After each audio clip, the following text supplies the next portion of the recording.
नमस्कार। भोपाल की सांसद प्रज्ञा ठाकुर प्रकट हो गई। ये उनकी महानता है कि वे चाहे जब प्रकट हो सकती हैं, चाहे जब अदृश्य हो सकती हैं। कई दिनों से भोपाल के लोग उनके बारे में पोस्टर लगा रहे थे और मांग कर रहे थे कि प्रज्ञा ठाकुर जी प्रकट हो और भोपाल के लोगों की समस्याओं को हरो। कोई श्राप दो कि कोरोना खत्म हो जाए, कोरोना को श्राप दे दो ताकि कोरोना जड़ मूल से खत्म हो जाए, जैसा कि वो पहले श्राप देती रही हैं। लेकिन वे प्रकट हुई हैं तो ट्विटर पर, और ट्विटर पर प्रकट क्या हुई, उन्होंने बंगाल की मुख्यमंत्री ममता बनर्जी के बारे में कुछ बातें व्यक्त की हैं। हालांकि इसके पहले भी वे काफी मनोरंजक बातें करती रही हैं। ये वही प्रज्ञा ठाकुर हैं जिन्हें बीजेपी ने आलोक संजार की जगह टिकट दिया था, और यही प्रज्ञा ठाकुर है जिन्होंने पूर्व मुख्यमंत्री दिग्विजय सिंह को भोपाल लोकसभा सीट से हराया था। तो इस मामले में कहा जा सकता है कि वे बहुत बड़ी नेता हैं, बीजेपी की बड़ी नेता है, और वे चाहे जब प्रकट हो जाती हैं, चाहे जब अदृश्य हो जाती हैं। जब वे सांसद बनी, इसके बाद वे लंबे समय तक अदृश्य रही। भोपाल में यदा कदा लोगों को उनके दर्शन हुए, कभी कभार ट्विटर पर उनके दर्शन हो जाते थे और कभी लोकसभा टीवी में उनके दर्शन हो जाते थे। इसके अलावा वे कहीं लोगों को नजर नहीं आती थी।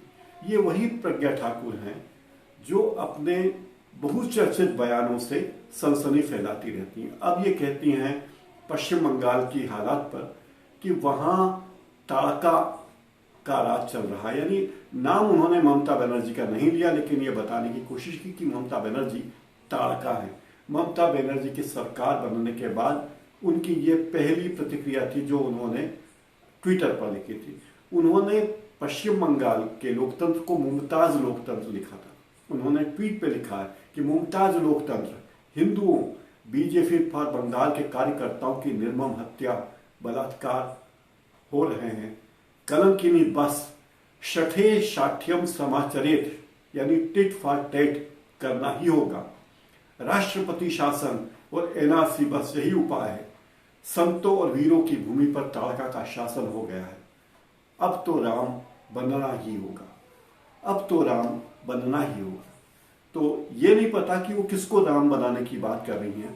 वे खुद क्या हैं, खुद राम बनना चाहती हैं या कोई और भूमिका में आना चाहती हैं, लेकिन उन्होंने बिल्कुल ममता बनर्जी पर निशाना साधा है। उनका नाम कहीं नहीं लिया, लेकिन ये बताना चाहते कि ममता बनर्जी के राज में सब कुछ ठीक नहीं चल रहा है।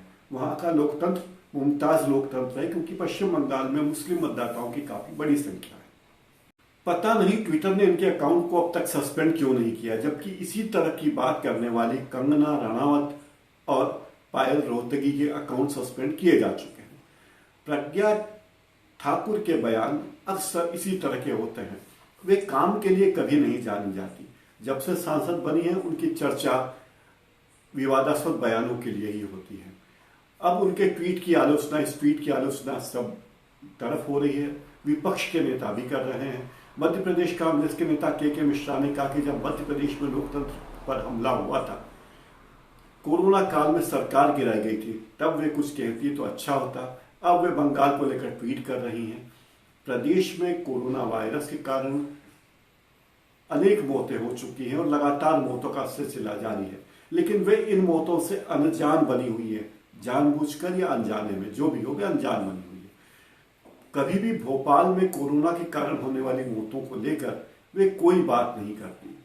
वे मैदान में आकर भी कोई काम नहीं करती, केवल बयानबाजी करती हैं और बयानबाजी करती हैं। मिश्रा ने लिखा है कि जब मध्य प्रदेश में विधायकों को खरीदा गया और लोकतंत्र की सीता का चीरहरण हुआ, तब ये भोपाल की हमारी सांसद साध्वी जी चुपचाप रही। कोरोना वायरस के कारण लाशों के ढेर से बेखबर प्रज्ञा अचानक प्रकट हुई, और वो भी बंगाल में ममता बनर्जी को लेकर, और इस मांग के साथ कि वहां राष्ट्रपति शासन लगा जाए। ऐसा नहीं है कि साध्वी प्रज्ञा पहली बार विवादों में आई है बयानों के कारण। उनके बयान तो विवादों वाले होते ही रहे हैं, एक बार नहीं, दो बार नहीं, कई कई बार। कभी कभी तो भाजपा के राष्ट्रीय अध्यक्ष जेपी नड्डा को उन्हें बचाने के लिए आना पड़ा, तो कभी प्रधानमंत्री नरेंद्र मोदी को उनके बयानों के बाद सफाई में अपनी तरफ से कुछ न कुछ बोलना पड़ा। मध्य प्रदेश के पूर्व मुख्यमंत्री बाबूलाल गौर और पूर्व केंद्रीय मंत्री अरुण जेटली की श्रद्धांजलि सभा में उन्होंने विपक्ष पर आरोप लगाया था कि इन दोनों नेताओं की मौत इसलिए हुई है क्योंकि विपक्ष ने यानी कांग्रेस ने इन नेताओं की मृत्यु के लिए मारक शक्ति का उपयोग किया। बड़ा अजीबोगरीब बयान है, लेकिन वो ये मानती हैं कि इस तरह की मारक शक्ति का उपयोग करने से किसी नेता की मृत्यु भी हो सकती है।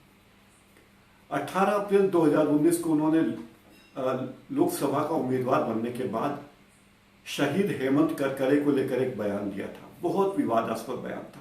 उन्होंने कहा था कि हेमंत करकरे ने मुझे मालेगांव ब्लास्ट केस में फंसाया था। मैंने उनसे कहा था कि तुम्हारा सर्वनाश हो जाएगा, तुम अपने कर्मों की वजह से मारे जाओगे। मैंने ये भी कहा था कि मेरे साथ तुमने जो गलत बर्ताव किया था, तुम्हें इसकी सजा भुगतनी पड़ेगी। तुमने मुझे जो तरह तरह की यातनाएं दी, यानी हेमंत करकरे ने जो मुझे यातनाएं दी, इस केस पर मुझे गलत तरीके से फंसाया। मैंने उसी वक्त कहा था कि जा तेरा सर्वनाश होगा, और हेमंत करकरे का सर्वनाश हो गया। साध्वी प्रज्ञा का कहना है कि मेरे इस श्राप देने के 1.25 महीने के भीतर ही हेमंत करकरे की मृत्यु हो गई, क्योंकि ठीक 1.25 महीने में सूतक लगता है। जिस दिन मैं गिरफ्तार की गई थी उसी दिन से सूतक लग गया था, और ठीक 1.25 महीने में जिस दिन आतंकवादियों ने हेमंत करकरे को मारा, जिस दिन उसका अंत हुआ, उस दिन सूतक का अंत हुआ था। तो क्या ये माना जाए कि साध्वी प्रज्ञा के श्राप के कारण ही पाकिस्तान से आतंकवादी आए और मुंबई पर हमला किया? इस बारे में उन्होंने कुछ नहीं कहा कि उनके श्राप के कारण आतंकी आए, लेकिन ये जरूर कहा कि आतंकियों ने हेमंत करकरे को मार डाला, उसका सर्वनाश किया। उन्होंने हेमंत करकरे के लिए शहीद शब्द का इस्तेमाल नहीं किया, बल्कि यह कहा कि उसे मार डाला। इसके पहले दिल्ली के सिख दंगों के बारे में प्रज्ञा अजीबोगरीब बयान दे चुकी हैं। वो कह चुकी हैं कि 1994 में दिल्ली में हुए दंगे नहीं थे, ये हत्याकांड थे, और उन हत्याकांड का एक आरोपी मध्य प्रदेश का मुख्यमंत्री बना बैठा है। जाहिर है उनका इशारा किसकी तरफ था? भाजपा की तरफ से तो इस बारे में कोई टिप्पणी नहीं आई, लेकिन किसी ने उनकी बात का समर्थन नहीं किया। एक बार साध्वी प्रज्ञा मुस्लिम महिलाओं के बुर्के पर लेकर बहुत कुछ बोल चुकी। उन्होंने कहा कि मुस्लिम महिलाओं को बुर्का नहीं पहनना चाहिए, सरकार को बुर्का पहनने की इजाजत नहीं देनी चाहिए। इतना ही नहीं, उन्होंने एक बार तो नाथूराम गोडसे को भी देशभक्त करार दिया। उन्होंने कहा कि नाथूराम गोडसे देशभक्त थे, देशभक्त हैं और देशभक्त रहेंगे, भले ही कुछ लोग उन्हें आतंकवादी कहें, क्योंकि वो देशभक्त थे। यह बयान उन्होंने 16 मई 2019 को दिया था कि नाथूराम गोडसे देशभक्त है। इस बयान के बाद प्रधानमंत्री नरेंद्र मोदी को भी उनके बचाव में आना पड़ा, अपनी ओर से सफाई देनी पड़ी। प्रधानमंत्री मोदी ने इस बयान पर नाराजगी व्यक्त की थी और कहते हैं कि मोदी ने यह कहा था कि मैं कभी भी साध्वी को माफ नहीं कर पाऊंगा। पता नहीं वे माफ कर पाए या नहीं, लेकिन हो सकता है कि उन्होंने माफ कर दिया हो सकता है माफ नहीं भी किया हो, लेकिन साध्वी कोई काम तो करती नहीं है। हर 3-4 महीने में एक आध विवादास्पद बयान, और बाकी उनके सेहत का बहाना भी है, उनकी सेहत ठीक नहीं रहती, ये भी कहा जाता है। एक बार सीहोर जिले में कार्यकर्ताओं को संबोधित करते हुए प्रज्ञा ने यहां तक कहा कि मैं कोई स्थानीय समस्याओं के हल के लिए सांसद नहीं बनी हूं, मैं कोई आपकी नालियां और शौचालय साफ करवाने के लिए सांसद नहीं बनी। जिस काम के लिए मैं मेंबर ऑफ पार्लियामेंट बनी हूं, वो काम पूरी ईमानदारी से करती हूं। इस बयान पर भी बीजेपी के नेताओं ने उनको तलब किया और कहा कि इस तरह के बयान मत दीजिए, आप सांसद हैं, लोगों को अपने सांसद से काफी अपेक्षा होती है, तो ऐसे बयान मत दीजिए।